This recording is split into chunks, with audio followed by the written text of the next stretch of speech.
அல்லேலூயா, அல்லேலூயா. கர்த்தருக்கு ஸ்தோத்திரம் உண்டாவதாக. இந்த 11வது நாள் அதிகாலை ஜெபத்திற்காக கர்த்தருக்கு மகிமை உண்டாவதாக.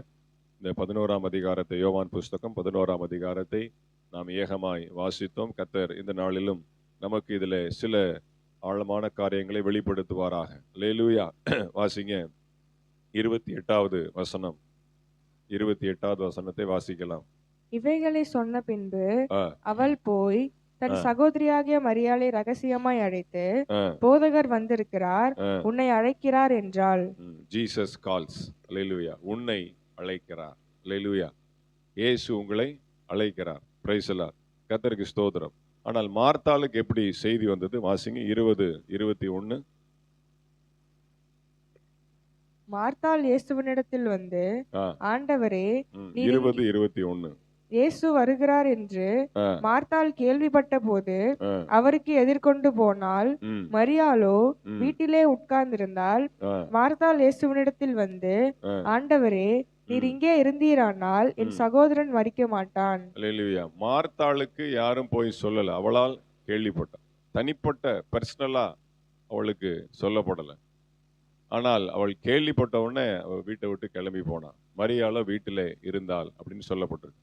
ஆனால் மரியாளுக்கு ஸ்பெசிஃபிக்கா மார்த்தாள் போய், போதகர் உன்னை அழைக்கிறார். எப்படி? ரகசியமாய். எல்லாரும் அழுதுட்டு இருக்காங்க வீட்டில். இவ தனியா போய் பர்சனலா காதுல போய் சொல்றா, இயேசு உன்னை அழைக்கிறார்.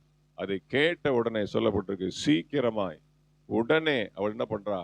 இயேசுவை சந்திக்க ஓடி போகிறான். எல்லாரும் எங்க போறா? எங்க? கல்லறைக்கு தான் போறா. போய் மறுபடியும் அழுக போறா போலுக்கு அப்படின்னு யூதர்கள் பின்னாடியே போறாங்க. அங்க வாசிங்க 32வது வசனம். 32வது வசனம் வாசிங்க. இயேசு இருந்த இடத்தில் மரியாள் வந்து ஆ, அவரை கண்டவுடனே ஆ, அவர் பாதத்தில் விழுந்து, ஆ, ஆண்டவரே, ம். நீர் இங்கே இருந்தீரானால் என் ஆ. சகோதரன் மரிக்க மாட்டான் என்றாள்.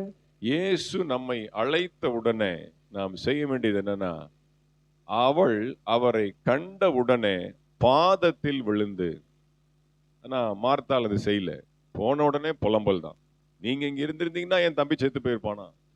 மார்ல அடிச்சுக்கிட்டு ஒரே புலம்பல். Worship first, prayer next. அல்லேலூயா.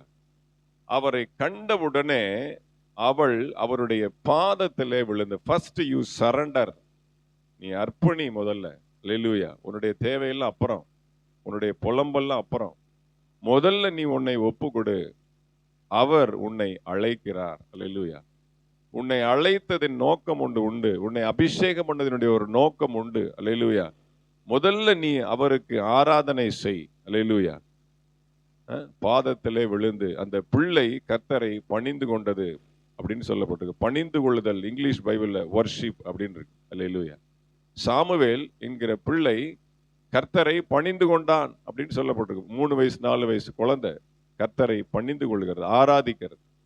அவள் அவரை கண்டவுடனே பாதத்திலே விழுந்தாள். அல்லேலூயா. வர்ஷிப் ஃபர்ஸ்ட், பிரேயர் கொஸ்டின் அதெல்லாம் நெக்ஸ்ட் தான். அல்லேலூயா. வாசிங்க மார்க்கு புஸ்தகம் 10ஆம் அதிகாரம் 49, 50. மார்க் 10. இயேசு நின்று ஆ, அவனை அழைத்து வர சொன்னார். அவனை அழைத்து வரச் சொன்னார். அவர்கள் அந்த குருடனை அழைத்து, அவர்கள் அந்த குருடனை அழைத்து, திடன்கொள், திடன்கொள், எழுந்திரு, எழுந்திரு, உன்னை அழைக்கிறார் என்றார்கள். உன்னை அழைக்கிறார் என்றால் ஜீசஸ் கால்ஸ். இயேசு உன்னை அழைக்கிறார் என்று சொன்னார்கள். உடனே அவன் தன் மேல் வஸ்திரத்தை எறிந்துவிட்டு உடனே அவன் தன் மேல் வஸ்திரத்தை எறிந்துவிட்டு எழுந்து இயேசுவினிடத்தில் வந்தான். இயேசுவினிடத்தில் வந்தான். அந்த வார்த்தையெல்லாம் பாருங்க. உடனே. இங்க என்ன? சீக்கிரமாய். அவள் சீக்கிரமாய் எழுந்து அவள் இயேசுவை தேடி ஓடி போனாள். இவன் உடனே. அப்ப ஆண்டவர் நம்மை அழைக்கிறார் அப்படின்னா அதுக்குள்ள ரெஸ்பான்ஸ் எப்படி இருக்கணும் அப்படின்னா, உடனே. நம்ம எல்லாம் பிள்ளைங்களை கூப்பிட்டா உடனே வரமாட்டாங்க, திரும்ப கூட மாட்டாங்க. முதல்ல காதலே வாங்க மாட்டாங்க. ஏன்னா காதல ஹெட்செட் வச்சிருப்பாங்க. அல்லேலூயா. நாங்க கூப்பிட்டாலும் நீங்க வராட்டினா பரவாயில்ல, இயேசு கூப்பிட்டா திரும்புங்க. அல்லேலூயா. இயேசு உங்களை அழைக்கிறார். ஆமென். அல்லேலூயா.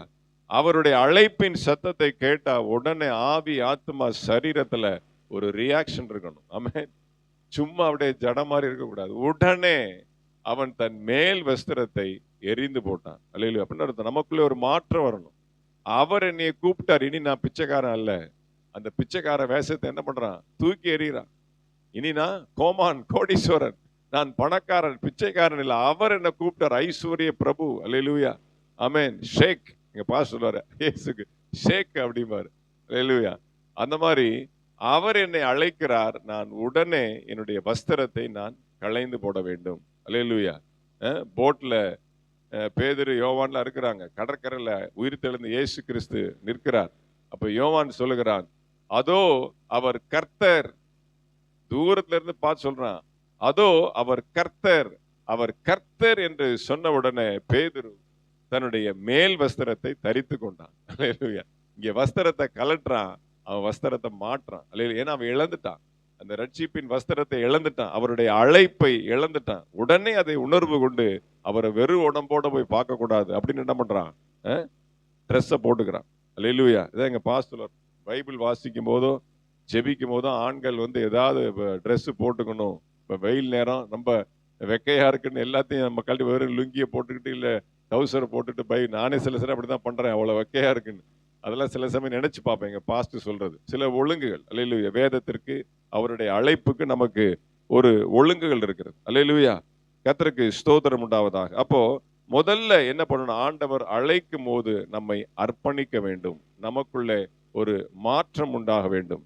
கர்த்தருக்கு ஸ்தோத்திரம் உண்டாவதாக. இன்னொரு காரியத்தை நம்ம தியானிக்க போறோம். 43, 44 வாசிங்க. 43 and 44.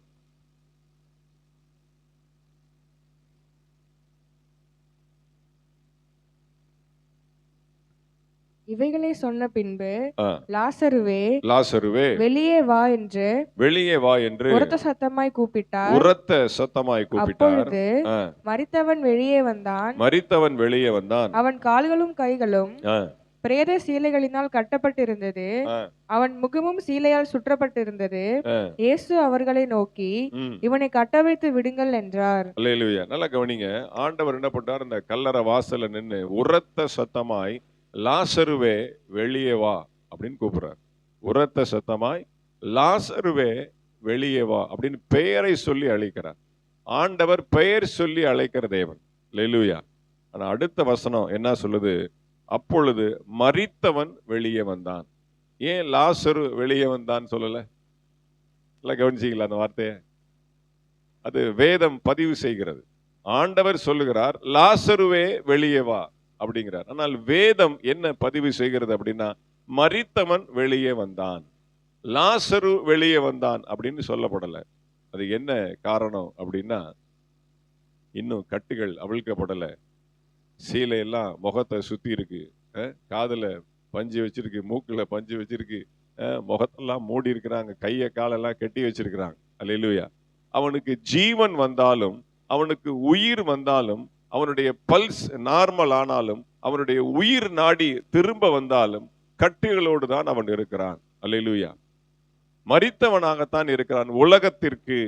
அல்லேலூயா. இயேசுவுக்கும் அவனுக்கும் மட்டும்தான் பர்சனலா தெரியும். அந்த உயிர் திரும்ப வந்தது இயேசுவுக்கும் லாசருவுக்கும் மட்டும்தான் தெரியும். சுற்றி இருந்தவங்களும் அப்படியே பிரமிப்பா பாக்குறாங்க. சில சமயம் பாடி கூட எந்திரிக்கும் இல்லையா? இந்த போட்டு எரிக்கிறவங்க பார்த்தா அப்படியே எந்திரிக்கணும், கம்ப வச்சு ஒரு அடி அடிப்பாங்க. அல்லேலூயா. அப்போ சுத்தி இருக்கவங்களும் அப்படியே பிரமிப்பா பாக்குறாங்க. நல்லா யோசித்து பாருங்க. நான் என்ன இந்த காரியத்தை தியானிக்கிறேன் அப்படின்னா, இயேசு கிறிஸ்து ஃபர்ஸ்ட் எய்டு தான் கொடுப்பாரு. ஃபர்தர் ட்ரீட்மெண்ட்லாம் அவங்க ஊழியக்காரங்க தான் கொடுக்கணும். அல்லேலூயா. லாசருவே வெளியே வான்னு தான் சொல்லுவார். சேலை அவுக்கிறது, கட்டை அவுக்கிறது, பஞ்சை எடுக்கிறது, இதெல்லாம் யார்? கட்டை அவிழ்த்து விடுங்கள் என்று சுற்றி இருக்கிற ஜனங்களை பார்த்து சொன்னார். யார் போவாங்க? அப்படியே டெட் பாடி எஞ்சி உட்கார்ந்து மற்றவங்களாம் எப்படி இருக்கும்? அல்லேலூயா. அழைக்கப்பட்ட தேவ ஊழியர்கள் தான் போவாங்க. எனக்கு தெரிஞ்சு சீஷர்கள் தான் போயிருப்பாங்க நான் நினைக்கிறேன். அல்லேலூயா. அப்போ ஆண்டவர் ஃபர்ஸ்ட் எய்டு தான் பண்ணுவார். ஃபர்தர் ட்ரீட்மெண்ட், அடுத்த ஸ்டெப் எல்லாம் ஊழியக்காரங்க தான் பண்ணணும். அவர் ரட்சித்து ஒரு ஆத்துமாவை சபைக்குள்ளே கொண்டு வருகிறது அவருடைய வேலை. அல்லேலூயா. அழிந்து போகிற ஆத்துமாக்களை, உடைந்து போயிருக்கிற ஆத்துமாவை, நொறுங்குண்ட ஆவியை அவர் தேற்றி, அவர் முதல்ல ஒரு அன்பான வார்த்தையை சொல்லி ஒரு ஜீவனை கொடுத்து, உயிரை கொடுத்து ஆண்டவர் என்ன பண்ணுகிறார்? சபையில சேர்க்கிறார்.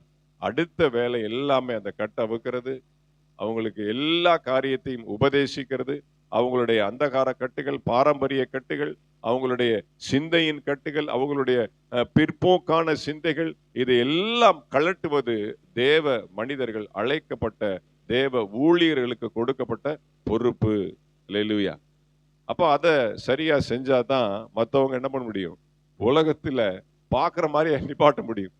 லாசருவே வெளியே மாட்டு கண்ணையும் காதையும் கட்டிட்டு அப்படியே சீலையோடு எந்திரிச்சு பெத்தானியா கிராமத்துக்குள்ள போனா எல்லாம் அவ்வளவுதான், அரண்டு என்ன பண்ணிடுவாங்க, ஓடிடுவாங்க, பேய் வருதுட்டு ஓடிடுவாங்க.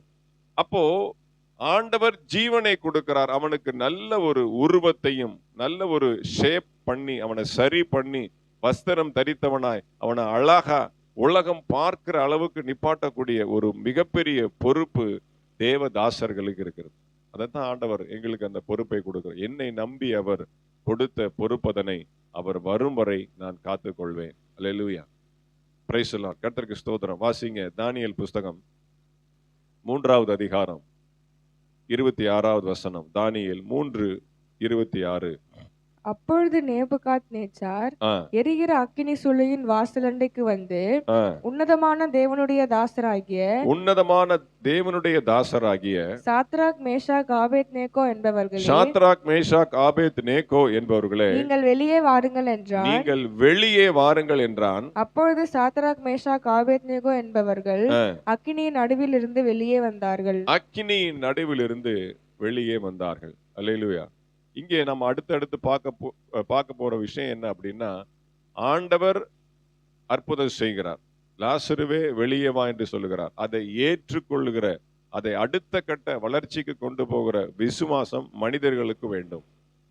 அவர் சொல்லிடுவார், அது நடக்கும். ஆனால் அதை அங்கீகரிக்க, அதை மனப்பூர்வமா ஏற்றுக்கொள்ள, அதை இன்னும் அடுத்த வளர்ச்சிக்கு மேன்மைக்கு கொண்டு போக மனிதர்களுக்கு விசுவாசம் வேண்டும். அல்லேலூயா.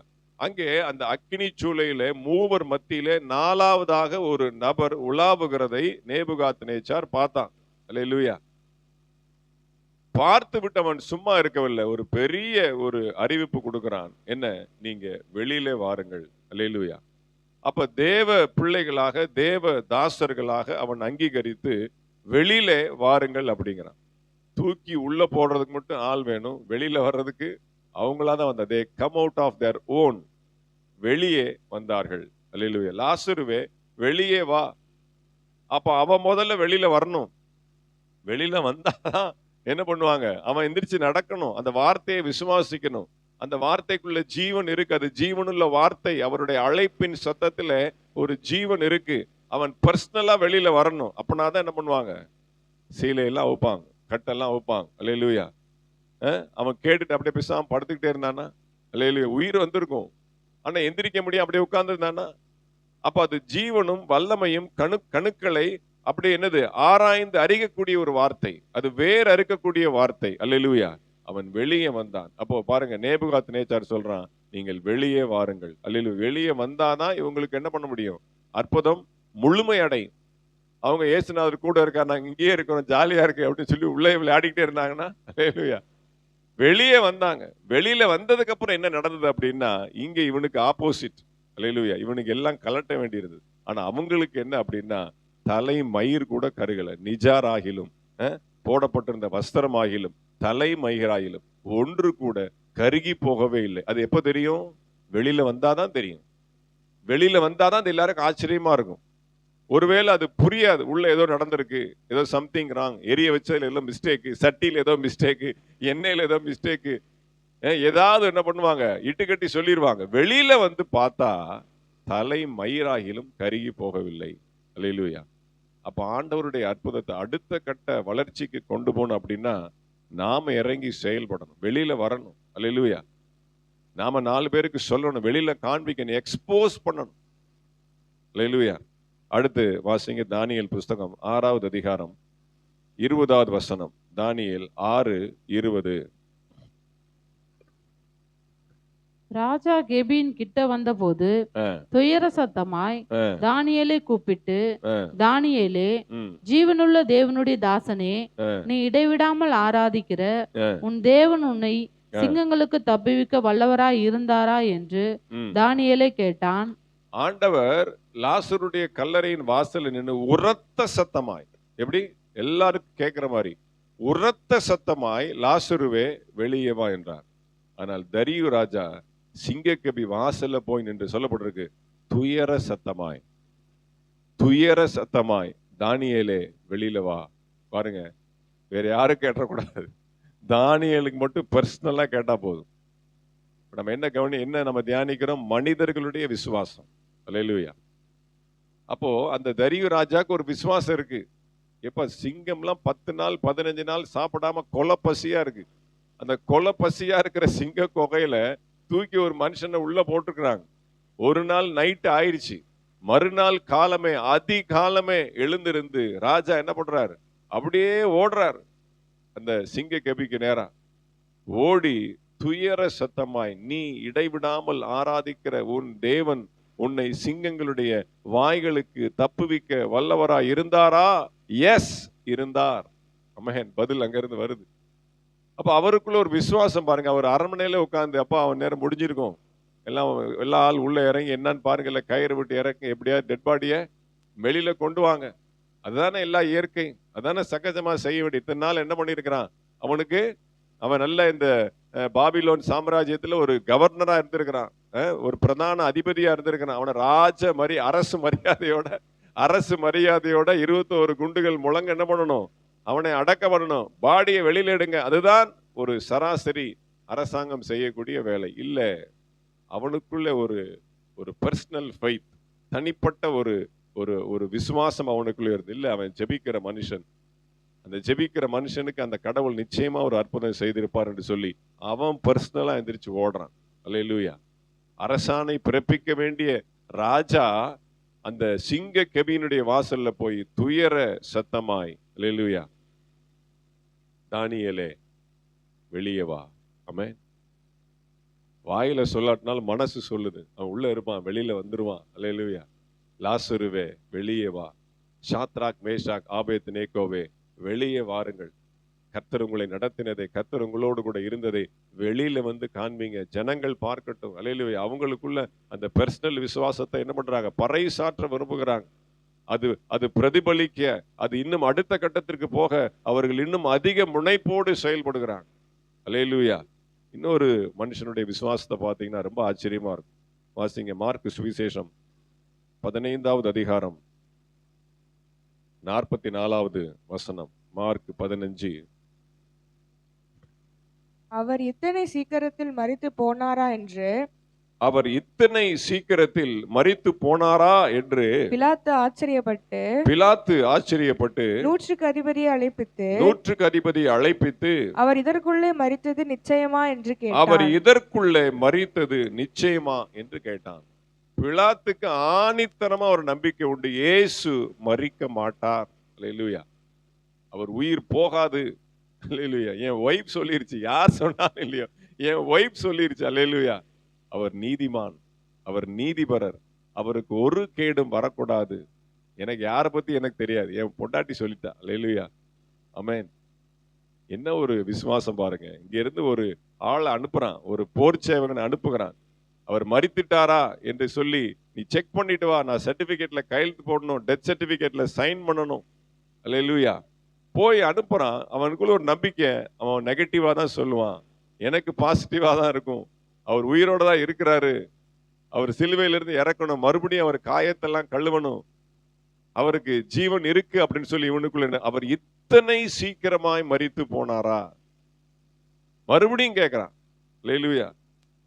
அழைப்பித்து ஆச்சரியப்பட்டு அவர் இதற்குள்ளே மரித்தது நிச்சயமா என்று கேட்டான். பாருங்க, அவனுடைய நிச்சயம் கடைசியில பழிச்சிடுச்சு. அவர் உயிரோடு உயிர் தெழுந்தார். அல்லேலூயா. மற்றவங்களுடைய விசுவாசத்துக்கு கூட ஆண்டவர் பார்க்கல, பிலாத்துக்கு பாரியா என்ன பெரிய விசுவாசம். ஆமென். இயேசு 3ஆம் நாள் உயிர் தெழுந்தார். ஆனா பிலாத்து உயிர் தெழுந்த இயேசுவை பார்த்தானா என்னன்னு தெரியல. பின்னணி சரித்திரம் சொல்லுகிறது, அவன் தற்கொலை செய்து கொண்டு மரித்தான் அப்படின்னு சொல்லப்பட்டிருக்கு. அதுக்கப்புறம் எருசலேமில் உண்ட கலவரத்தை அவனால சமாளிக்க முடியல. ஏரோது அவனுக்கு கடுமையான வார்த்தைகள் சொல்லி அவனை தகாத விதமாய் பேசினதுனால அதை அவன் ஏற்றுக்கொள்ள முடியாமல் அவன் போய் தற்கொலை செய்து மரித்தான் அப்படின்னா பின்னணி சரித்திரம் சொல்லுகிறது. அல்லேலூயா. அப்போ உயிர்த்தெழுந்த இயேசுவை அவன் பார்த்தானா, அந்த சம்பவம் கேள்விப்பட்டானான்றது கூட நமக்கு தெரியல. அல்லேலூயா. ஆனால் அவனுடைய ஆத்துமா, ஆவி சொல்லுகிறது, அவர் இத்தனை சீக்கிரமாய் மரித்து போவதற்கு வாய்ப்பே இல்லை. அல்லேலூயா. அவர் உயிர்த்தெழுவார். ஆமென். அவர் நிச்சயமாக ஜனங்களை சந்திப்பார் அப்படிங்கிற ஒரு விசுவாசம். கர்த்தருக்கு ஸ்தோத்திரம். வாசிங்க மார்க்கு சுவிசேஷம் 5வது அதிகாரம் 41 இருந்து 43 வரைக்கும் வாசிங்க. Mark 5:41 to 43. பிள்ளையின் கையை பிடித்து தலித்தா கூமி என்றார். அதற்கு சிறு பெண்ணே எழுந்திரு என்று உனக்கு சொல்லுகிறேன் என்ற அர்த்தமாம். உடனே சிறு பெண் எழுந்து நடந்தால், அவள் 12 வயதுள்ளவளாய் இருந்தால். அவர்கள் மிகுந்த ஆச்சரியப்பட்டு பிரமித்தார்கள். அதை ஒருவருக்கும் அறிவியாதபடி அவர்களுக்கு உறுதியாய் கட்டளையிட்டு அவளுக்கு ஆகாரம் கொடுக்கும்படி சொன்னார். அந்த சிறு பெண்ணை ஆண்டவர் உயிரோடு கூட எழுப்புகிறார். மரித்து போன சிறுமியை ஆண்டவர் உயிரோடு கூட எழுப்புகிறார். பட் எழுப்பினாலும் என்ன பண்ண வேண்டியிருக்குது? ஆகாரம் கொடுக்க வேண்டிய பொறுப்பு சுற்றி இருக்கிற பெற்றோர்களுக்கு இருக்கிறது. அல்லேலூயா. இந்த சபைக்கு பெற்றெடுத்த ஆத்துமாக்களுக்கு ஆண்டவர் என்ன பண்ணியிருக்கிறார்? உங்களை எங்களுக்கு பிள்ளைகளாக கொடுத்திருக்கிறார். அல்லேலூயா. உயிரோடு கூட எழுப்பி இருக்கிறார். மரித்த ஆத்துமாவை உயிரோடு கூட எழுப்பி இருக்கிறார். ஆமென். சபையில சேர்த்து இருக்கிறார். அப்போ ஆகாரம் கொடுக்க வேண்டிய, ஆவிக்குரிய மன்னாவை கொடுக்க வேண்டிய, தேவ சத்தியத்தை உபதேசிக்க வேண்டிய, இன்னும் உங்களை பலப்படுத்த வேண்டிய, டயர்டா இருக்கும். அல்லேலூயா. மரித்து போய் உடம்பெல்லாம் என்ன இருக்கு? அப்படியே முறித்து போட்ட மாதிரி இருக்கும். கால் எந்திரிக்கும் அப்படித்தானே இருக்கு. கஷ்டமா இருக்கு. அன்பா கூப்பிட்டா எந்திரிக்கல, 2 ஓட்டு சத்தம் போட்டாதான் எந்திரிக்கிறாங்க. அல்லேலூயா. அப்போ அந்த சரீரத்திற்கு ஒரு ஆகாரம் தேவை. ஆமென். அல்லேலூயா. அப்போ ஆண்டவர் ஃபர்ஸ்ட் எய்டு தான் பண்றார். அடுத்து வேலை, இன்னும் அடுத்த கட்ட வளர்ச்சிக்கு கொண்டு போக வேண்டிய கடமை அந்த பெற்றோர்களுக்கும் சுற்றி இருக்கிறவங்க. அதே மாதிரி உங்களை பெற்றெடுத்த, ஆமென், சுவிசேஷத்தினாலே நான் உங்களை பெற்றெடுத்தேன் பவுல் சொல்லுகிறார். மறுபடியும் உங்களை கிறிஸ்துவுக்கு முன்பாக நிறுத்துவதற்கு கர்ப்ப வேதனைப்படுகிறேன். அல்லேலூயா.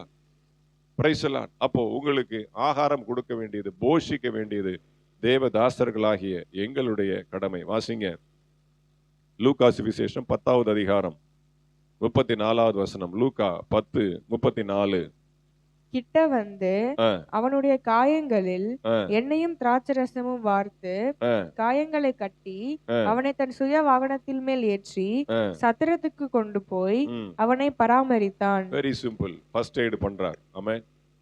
குற்றீரும் கொலையுமா இருக்கிற ஒருவனுக்கு ஆண்டவர் என்ன பண்றார்? முதலுதவி செய்கிறார். செஞ்சுட்டு என்ன பண்றார்? அவர் போய் சத்திரத்துல சேர்க்கிறார், ஒரு சபையில சேர்க்கிறார். அல்லேலூயா.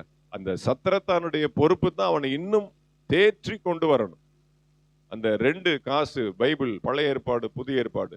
அப்போ அதற்குரிய செலவை என்ன பண்றார்? ஆண்டவர் கையில கொடுக்கிறார். அல்லேலூயா. அப்ப அந்த பொறுப்பு எங்களுக்கு இருக்கு. அல்லேலூயா. அந்த ட்ரீட்மெண்ட் நீங்களும் ஒத்துழைப்பு கொடுக்கணும். அந்த ட்ரீட்மெண்ட்டுக்கு நீங்களும் ஒத்துழைப்பு கொடுக்கணும். அப்போ இதுதான் ஒரு வளர்ச்சி. அவர் அற்புதம் செய்கிறவர், ஆனால் அது எக்ஸ்போஸ் ஆகணும். அவருடைய ஆச்சரியம், அவருடைய அதிசயங்கள் வெளியில எக்ஸ்போஸ் ஆகணும் அப்படின்னா அது ஒரு டீம் ஒர்க், அது ஒரு கூட்டு முயற்சி.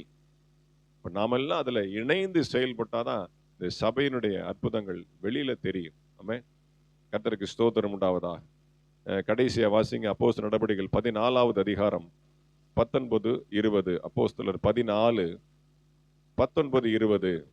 பின்பு அந்தியோகியாவிலும் இக்கோனியாவிலும் இருந்து சில யூதர்கள் வந்து ஜனங்களுக்கு போதனை செய்து பவுலை கல்லெறிந்து அவன் மரித்து போனான் என்று எண்ணி அவனை பட்டணத்திற்கு வெளியே இழுத்து கொண்டு போனார்கள்.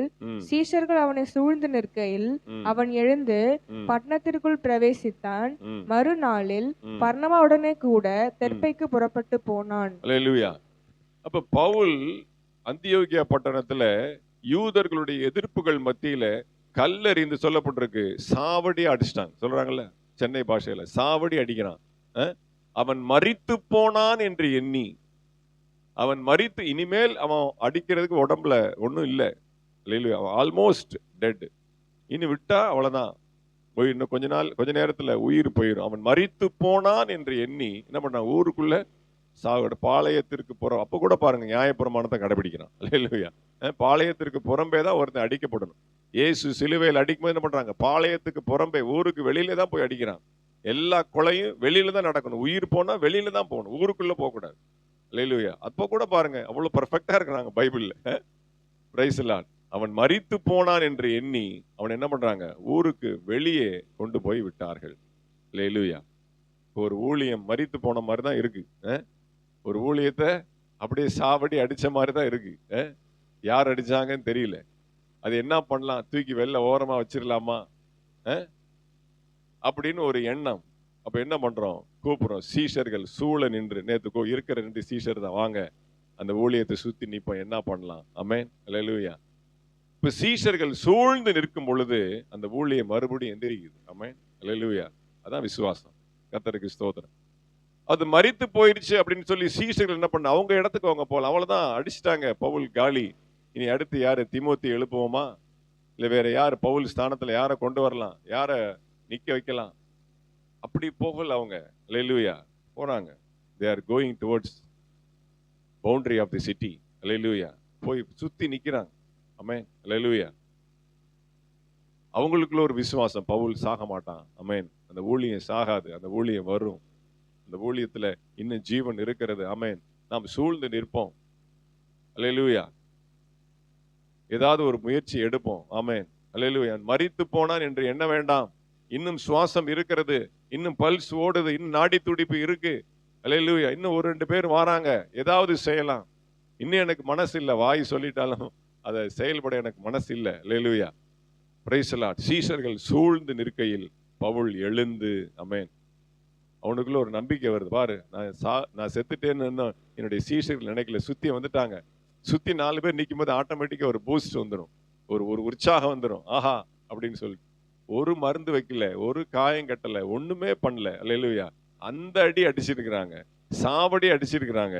ஆனால் சீஷர்கள் சூழ்ந்து நிற்கும் பொழுது பாருங்க, எங்க இருந்து தான் அந்த தைரியம் வருதோ, எங்க இருந்தா அந்த பலன் வருதோ, எங்க இருந்தா அந்த ஜீவன் உயிர்ப்பிக்கப்படுதோ தெரியல. சூழ்ந்து நிற்கும் பொழுது அவன் எழுந்தான், மறுபடியும் அதே பட்டணத்திற்குள்ளே புறப்பட்டான். அல்லேலூயா. இல்ல, கண்களை மூடி ஆண்டவர் நமக்குள்ளே அப்படிப்பட்ட ஒரு விசுவாசத்தை கொடுக்கும்படியாக ஆண்டவர் செய்கிற அற்புதத்தை, ஆமென், நாம் விசுவாசித்து அதை கிரகித்து அதை உள்வாங்கி அதை அடுத்த கட்ட வளர்ச்சிக்கு நேராக அதற்கு இன்னும் அதிக ஜீவன் கொடுக்கும்படியாக, அவர் செய்த அற்புதத்திற்கு இன்னும் மெருகேற்றும்படியாக, இன்னும் ஃபைன் டியூன் பண்ணும்படியாக ஆண்டவர் காலை வேளையில நம்மை பலப்படுத்தும்படியாக, ஆண்டவரே நாங்கள் ஜெபிக்கிறோம் என்று சொல்லி ஆமென் அர்ப்பணித்து, கர்த்தாவே இந்த ஊழியத்தை ஆண்டவரை இன்னும் அடுத்த கட்ட வளர்ச்சிக்கு கொண்டு போக ஆண்டவரே நாங்கள் சூழ்ந்து நிற்கிறோம். ஆண்டவரை மரித்து போன ஊழியத்தை ஆண்டவரை மீண்டும் கட்டி எழுப்ப உம்மாலே ஆகும். ஆமென். ஜீவன் உண்டாக்க உம்மாலே முடியும். ஆமென். ஹல்லேலூயா. நாங்கள் சூழ்ந்து நிற்கிறோம் ஆண்டவரே. கர்த்தர் அற்புதம் செய்வீராக. ஆண்டவரே, ஒரு வார்த்தை சொல்லும் கர்த்தாவே, நாங்கள் பிழைப்போம். ஆமென். ஆண்டவரே, ஒரு வார்த்தை சொல்லும் ஆண்டவரே. லாசருவே வெளியே வா என்கிற உரத்த சத்தம் ஒவ்வொரு வீடுகளிலும் தொனிப்பதா, மரித்து போயிருக்கிற சமாதானம் இல்லாமல் ஆண்டவரே அப்பா ஸ்தோத்திரம், ஜீவன் இருந்தாலும் மரித்து போன நிலைமையில காணப்படுகிற ஒவ்வொரு குடும்பங்களையும் கர்த்தாவே நீர் சபையில வந்து சேர்க்கும்படியா நாங்கள் ஜெபிக்கிறோம். கர்த்தர் ஆசீர்வதியும். காயங்கட்ட ஆகாரம் கொடுக்க ஆண்டவரே தேவையான கிருபைகளை கர்த்தர் எங்களுக்கு கொடுப்பீராக. ஆசீர்வதியும். இயேசுவின் நாமத்தில் பிதாவே. ஆமென். ஆமென்.